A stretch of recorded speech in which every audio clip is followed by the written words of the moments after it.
It takes overtime against the 3-30 Detroit Pistons, but it yields to some great excitement and the most points ever scored in a Utah Jazz game and the most points ever scored by the Utah Jazz. An overtime win, 154-148 over the Detroit Pistons. We're talking about it next on Postcast. You are Locked On Jazz, your daily podcast on the Utah Jazz. Part of the Locked On Podcast Network, your team every day. So we don't get David Locke along with Ron Boone. We're probably exhausted at this point. Overtime, 154-148 win by the Utah Jazz. Thanks very much for tuning into Postcast as the Jazz trailed by 7 after 1, trailed by 2 at the half, did not take their first lead until the opening play of the third quarter. Never led by more than 4 in regulation until bursting out to a 7-point lead in the overtime. It took a Lowry Markkanen or Bojan in the crazy stretch of this game to close it. In regulation, Walker Kessler blocks a 3 back to Bojan Bogdanovic, who shoots a 3 to tie it with 15 seconds left.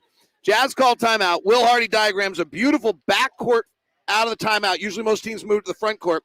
He spreads the floor, takes out of the backcourt, length of court, gets Lowry a 3, probably takes it too early with 5 seconds left in the quarter while tied in overtime. Hits it. Alec Burks brings it up the front court and hits a 3. Honestly, you should have fouled. He's dribbling the ball up. I promise you, Will says the same thing. And the Jazz forces overtime. So you've got Bogdanovic, you got Alec Burks, 2 guys Jazz fans love just breaking your heart. And the Jazz end up pulling it off. Thank you, Megan.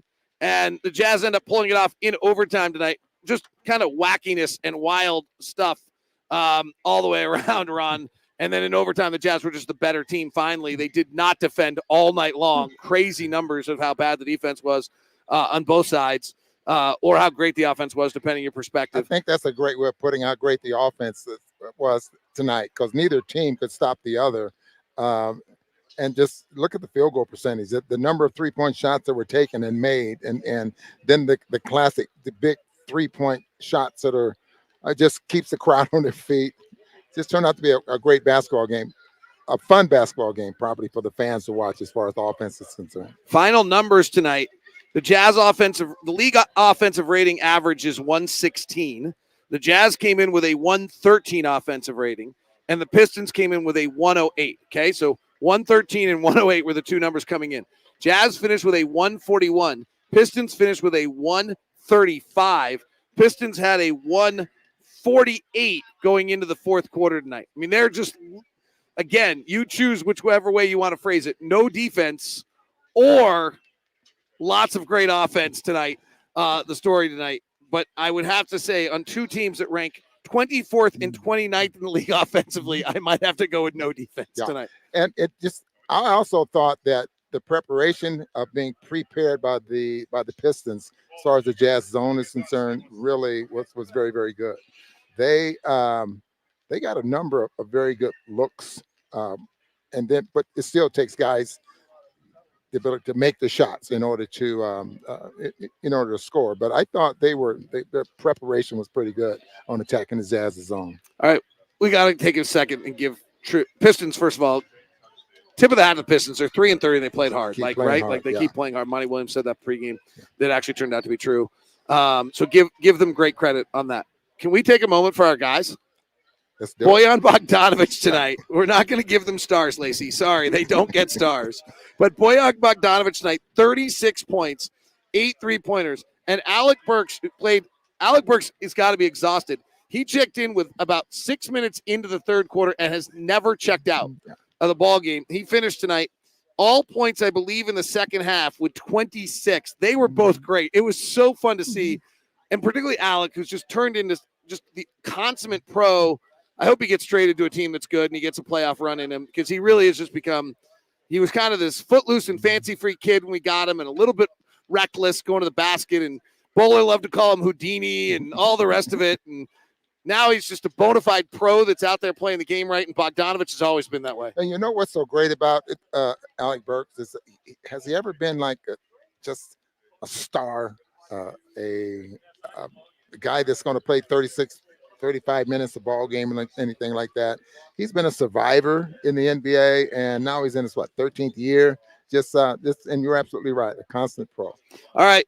Jazz have won some games recently where Lowry wasn't massive. But they won some games where other guys did something. Our vets came through tonight. Lowry Markkanen was terrific. He finished with 30, and Jordan Clarkson's fourth quarter was something else with 36. I'm not the Markkanen ended up with 31, and Clarkson ended up with 36 rather than 25 for Jordan Clarkson. These are not finals here. Oh, I'm sorry. They didn't give me the final. We did not get a final box tonight. Right. Okay. What about second half? It felt like Jordan and Lowry really carried the way in the second half tonight for the Jazz. Jordan Clarkson had 15 points going into the third quarter. Into the fourth quarter, right? Well, that'll do it then. He ends up with 36, 22 points for Markkanen going into the fourth quarter there as well. So 9 for Lowry in the fourth quarter and overtime, and 21 for Jordan Clarkson, including a big 3 at the top. The Jazz also shared with us before the game they were targeting Cade Cunningham and Bojan Bogdanovic, and they engaged Cade Cunningham and Bojan Bogdanovic on almost every possession. Yeah, and what happened? Both of those guys ended up with 5 fouls, or one of them, one foul out. Bogey fouled out. Bogey fouls out. So just by attacking those guys, it didn't take away their offense, though. They continued to play hard and score points. One of the guys that just continues to play really, really well for the Jazz, and I thought may have had the most important three-play sequence of the night. Jazz were kind of just funneling around. They weren't defending. They weren't getting stops. And all of a sudden, Simone Fontecchio just made 3 or 4 really brilliant plays in a row, ignited the building, and got the Jazz on their way back to the comeback. Yeah, they took the lead on that, only to lose it, in a couple of plays after that. But those 3 plays absolutely ignited the crowd. And he didn't. What did he end up? He only ended up playing 16 minutes tonight. I mean, no, he ended up playing 34 minutes. I'm sorry, but he did ignite the crowd. The one thing that I think is worth talking about tonight, and hopefully a lesson learned, and Evan Brad's talked to us about this at halftime. It was very clear. Will Hardy talked to them about it 2 minutes in the game. The Jazz did not come out with any urgency and any juice tonight.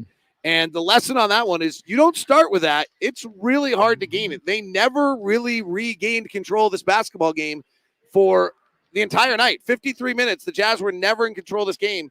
And it stems back to ill-advised approach to the first 4 minutes of the game. They've gotten better, but it's awfully difficult for this team to play uphill from behind.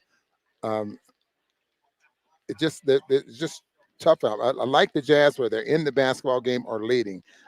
Trying to come from behind to win the game sometimes is very tough. Only the third game all year that they've won leading trailing going into the fourth quarter. Only the fourth game that they've won trailing at halftime.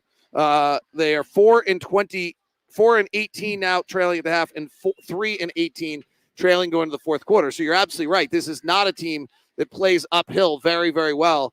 And I think what's interesting about tonight is their just inability to regain control against the team they should be superior to at 16-19 compared to 3-31, but they just never, credit to Bogey, credit to Cunningham, credit to AB, the Jazz just never were able to regain control of this game, and they had to fight. So maybe, if you take Will Hardy's perspective, maybe you're going to say this was awfully impressive in the sense that you never did regain control of the game. You were playing uphill the entire way, and at the end you were able to persevere. You learn from things like this. I mean, you learn, and coaches have plays they like to run at crucial times.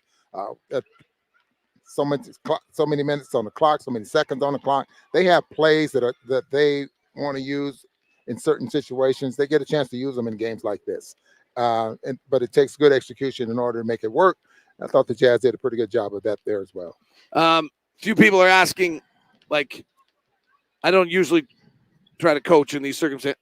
100% Jazz should have fouled at the end of regulation. It's not a debate. I don't think there's no circumstance where that's the other. If someone's dribbling the ball up the court 4 point something seconds and you're up 3, you have to foul. Now, if it's they're out of a timeout, they're inbounding in the half court, that gets a little murky. It's not as clear cut as people want to say.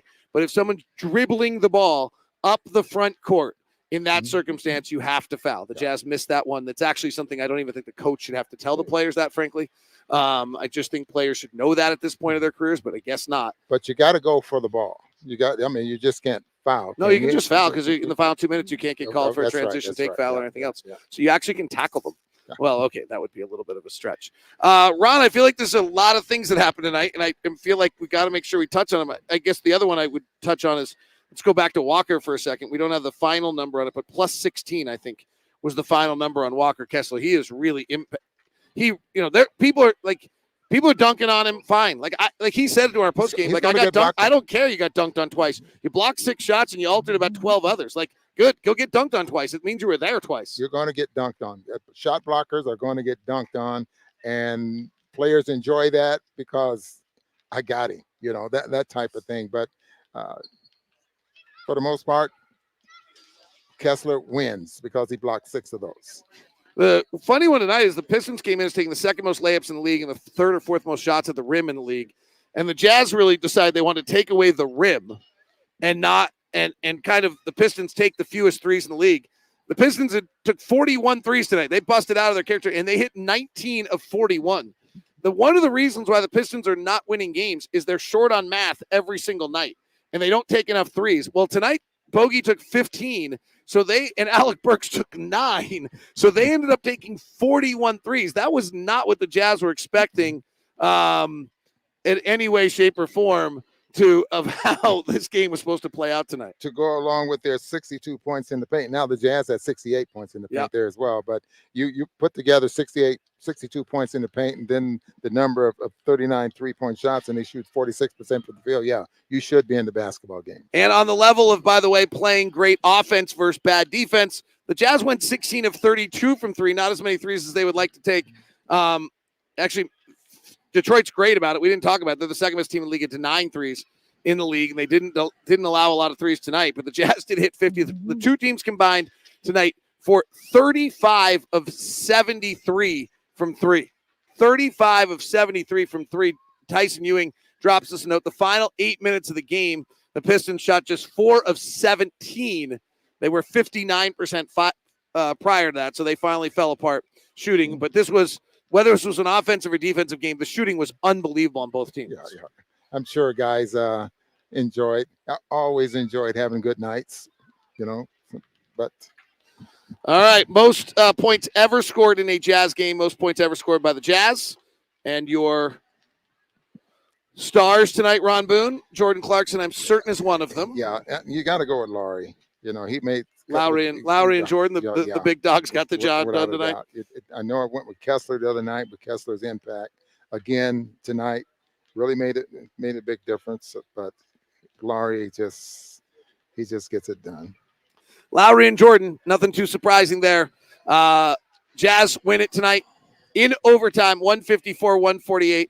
We go from the outhouse to the penthouse, from the Detroit Pistons to the Boston Celtics, the Philadelphia 76ers, and the Milwaukee Bucks. And I think this team at the Philadelphia 76ers, like the Jazz, have only lost one game in the last 9 at home.